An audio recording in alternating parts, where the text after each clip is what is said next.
Hey guys, it's Car Guy 11. Today I'm here with my buddy Greg. We just came back from the Tail of the Dragon trip last week. Definitely check out that video if you haven't seen it.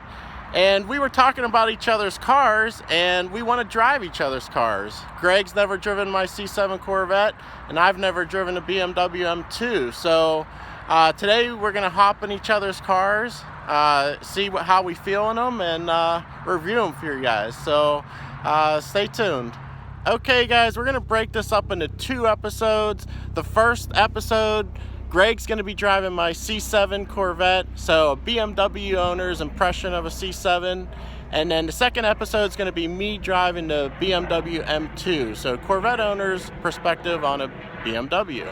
So hope you guys watch both. Definitely either watch the previous or following episode to catch both. All right, getting set up in the BMW M2. This is a 2017 or 16? 17. Yeah. Okay.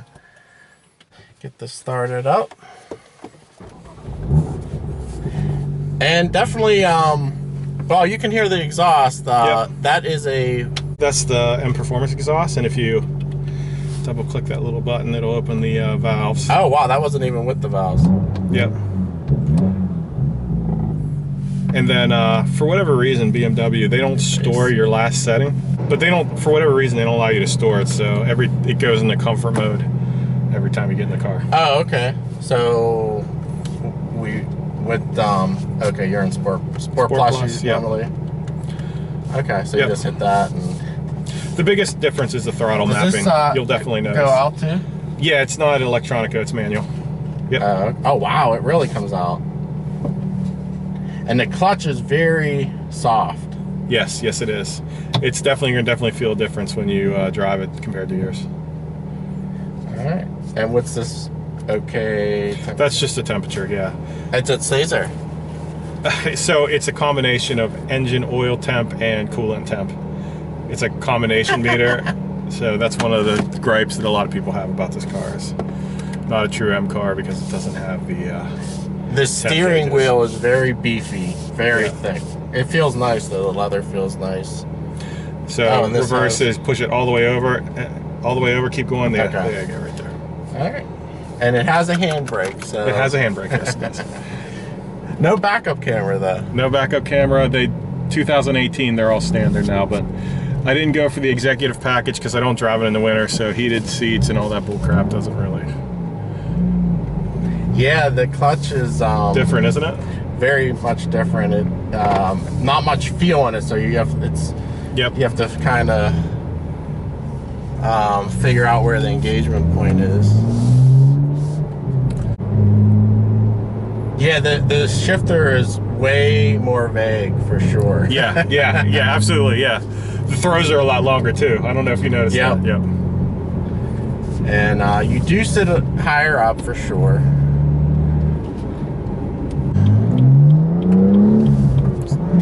Give it some. Yeah. It's hard to see the gauges. Yeah, it is. They're that gray on white suck. Yeah, right. Are they not? They don't light up either. They do. You can light them up. They turn red or orange. Only at night, you mean? Only at night, yeah. The new M2s, they just did a refresh on them. They now have black gauges with white lettering that's lit, LCD lit. Okay, which is much easier to see. But those are hard to see. Yeah, very hard to see. Yep. And this has the rev match. Yep. The only way to turn rev match. Well, there's two ways to turn rev match off this car. The easy way is you have to turn off all the nannies. So fully turn off the stability control and the traction control. Or you can actually, if you look on the Beamer forums, there's an app called Beamer Code. You can code it out. I didn't bother coding it out. No, I like it anyway, and I think it's a good feature. But is it only active in Sport Plus or? No, it's active all the time. Like I said, the only way to turn it off is turn off all the nannies. So you don't necessarily have to be in Sport Plus, but you have to turn off all the nannies. Okay.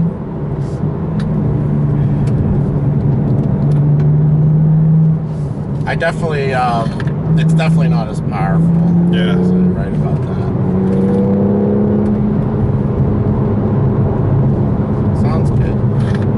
BMW straight six always sounds good. see what I mean though about the power? Yep. It's like I want more. Is it piped in the sound too a little bit? Out of the factory it does. I have it turned off. Okay. I did code that out because that was annoying a little bit. So what you're hearing is all natural. And this in Sport Plus, it reduces the stability. Is that what that is? Yeah, yeah. It gives you a little bit more slip in the rear. It is a little intrusive because this is how I was driving on the tail, and I was still cutting power. Okay. You can turn it fully off. You can turn it fully off. I just didn't because we were cruising and I didn't want to end up a statistic on the tail of the Dragon. Yeah. But I did have it in Sport Plus, and it's still a little bit intrusive for sure. I do feel a little bit of the turbo lag for sure. Yeah.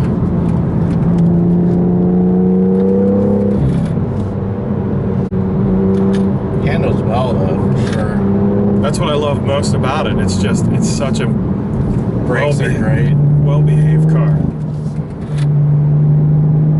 Aren't these great roads? They are. Who needs a tail? Yeah, exactly. This is like my mini. This is like the Cranberry Township version of Tail of the Dragon.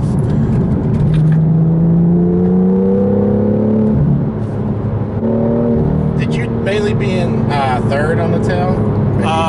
Drop in the second? Too? I dropped in the second in some of the turns just so I could keep up with you, to be honest with you, because you have such your acceleration's, you know, out of my league. The Corvette's much faster. So it's like a 7,000 RPM. 7,000 RPM, but I don't know. Once you hit 6, it's about out of gas at 6. So there's no point in revving it all the way. It feels I think it feels smoother than my car, honestly. But maybe it's just because it's more solid. Yeah, yeah. It does have a really, really solid feel. For me, it gives me a lot of confidence. Like when I cruise around here, I fly through these corners. I shouldn't say that because we're on camera, but it's very solid feel. Very. Well, we are in Mexico. Yeah, we are in Mexico. Right, exactly. But yeah. I really. That's the aspect I like most about it. It's great. It's a great backroads car. Mm-hmm. But yeah, when I'm with the likes of you and Tom, I have trouble keeping up. You could feel the power though. It goes on its haunches in the back. Yeah, for sure. Nice wide rear. I like that about this car. It's quieter too, I think. Yeah, much quieter interior. When you shut the flaps and you put it in the comfort mode, it is really quiet in here. Yeah, it's more like a luxury car. And that's what the Germans are known for, is this refinement and right. And see, that's where I have the conflict, is because this is a third car for me.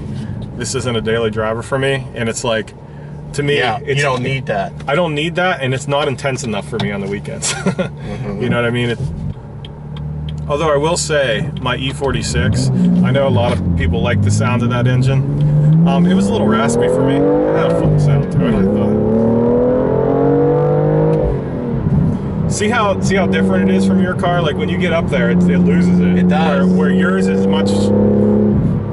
Once you hit 4,000, it starts punching you in the back. This punches you in the back around 2,000, and then it dies off around 4 or 5.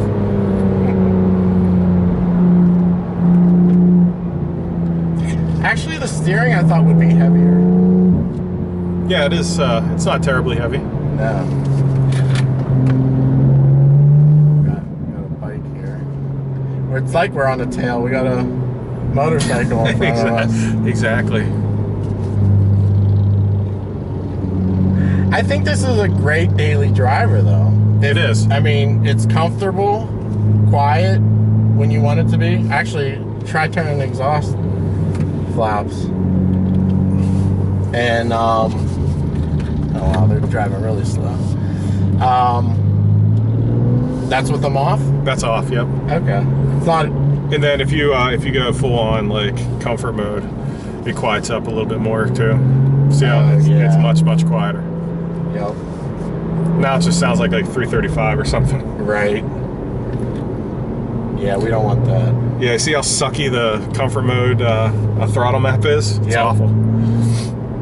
Now this doesn't I mean, it is good if you're driving on the highway, but not for back roads. Right. And this doesn't have adjustable suspension. No, right? no, it's one suspension setting. So you might as well drive in the Sport Plus Yep. for the throttle response. Honestly, for the manual, the sport button doesn't do much other than change the throttle response. I mean, there's no suspension. The steering, right? The steering, a little bit, but the steering, I don't really notice it all that much. I could tell a little bit. Yeah. Yeah, you got the back seat in here. Yeah. Is it usable? Yeah, my daughter sits back there all the time, okay. and I can fit back there. There's plenty of leg room. That was one of my complaints with the Camaro. It's a much bigger car. I went to look at it, and the back seats are worse. I don't understand how they engineered it that way. But yeah, I don't know how they made a car that's bigger than this with worse back seats, but they managed to do it. The other thing that's funny is the hood is so short compared to the Corvette. Oh yeah, yeah. Like the Corvette is it's a long hood. It's like a muscle car feeling. Yeah. Corvette. But this feels like more nimble, a smaller car, like you said. I do like that about. I like a smaller sports car. It feels more nimble. But it is a great car. I do love it. It is great for tooling around back roads and stuff. It's a good time. Yeah, like over these bumps, it's way more solid than the Corvette. Yeah. That's something I miss about the Audis or even the Mustang I had was very solid. Yep. And Corvette's really an open top car when you think about it. It's hard to make a solid car with, you almost need one of those carbon fiber monocoque frames or something like that to... Although it is awesome to have the top off when it's nice weather. Yeah, I was a little jealous when you were driving around. Yeah. Yeah, the whole tail of the Dragon pretty much, or the whole Smoky Mountain, I pretty much had it off, so. Yeah, funny thing is Marco and I put the cars next to each other, and they're not that much different in size. Sorry, go ahead, go crazy. Yeah, it's the building control kicked in there a little bit. But yeah, they're not that much different in size, really. But I think the Corvette is all hood. It's all hood, exactly. You really don't have to. You don't have to worry about the throttle in the corner here because it's there's not enough torque. Like in the Corvette, I'm always gingerly with the throttle. But yeah, that is one thing to say about this car. It's for a beginner driver or when they get into the sports car scene, it's very, very user friendly. It's hard to get it out of shape. You have to work to get it out of shape. It's a fun car for sure, and like I said, it's a great daily driver for sure.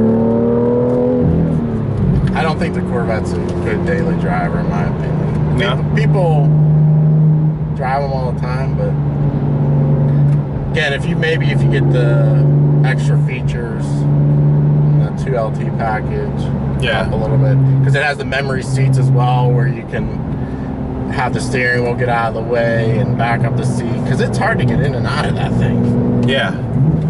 Well, I popped your trunk when I was getting out. Yeah. And really, the Corvette, it's hard to compare it to anything because it's a low sports car, and when I had the Mustang, it was a totally different car than the Mustang. Yeah. So it is something special for sure.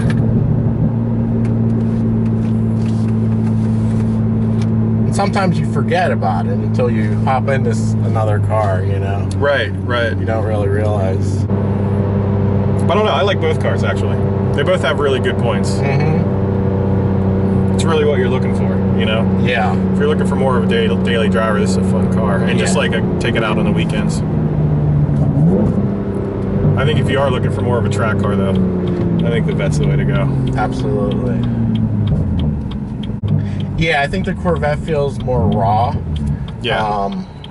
This is a little bit disconnected as far as the sounds and everything. It's like farther away, like where the Corvette, it's right there.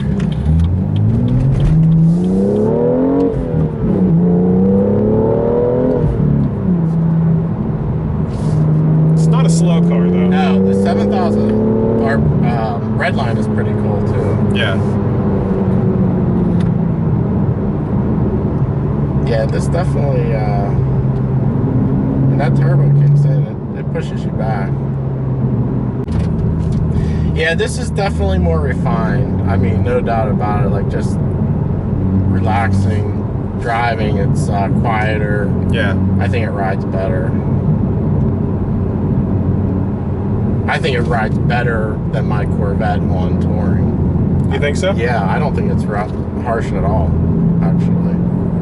I did feel like, you don't think the Corvette soaks the bumps up a little bit more? I kind of felt like it did. Like this, like right now over this like little rough patch, you definitely feel it in your butt.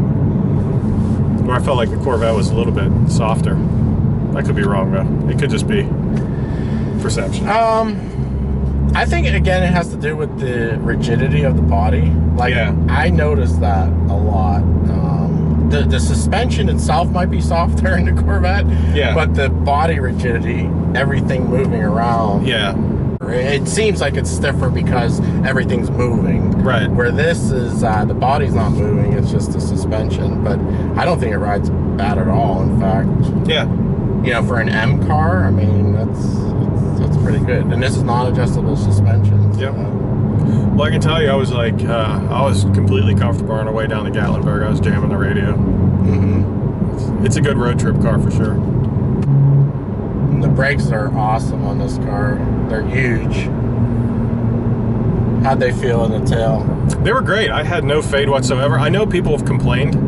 Like, if you listen to some YouTubers drive the car, they do say that the brakes give out a little bit on the track. But my understanding is because of the pads. If you switch out the pads to track pads, they're much more capable on the track. Okay. Because I don't know how you could put a bigger rotor on this thing. No, this thing is they're huge. Longest rotors. But yeah, Greg, it's awesome. I like it a lot too. I mean, this would be a great daily driver. 2-car garage, you thinking? An M2 for the daily driver and a Corvette for the weekend? Yeah. I don't know how well this will do in the snow, but snow tires, dude. It's fine. There you go. But yeah, thanks for letting me drive. It was fun. No problem. Yeah, so Greg has an Instagram. Yeah, I don't even know what it is.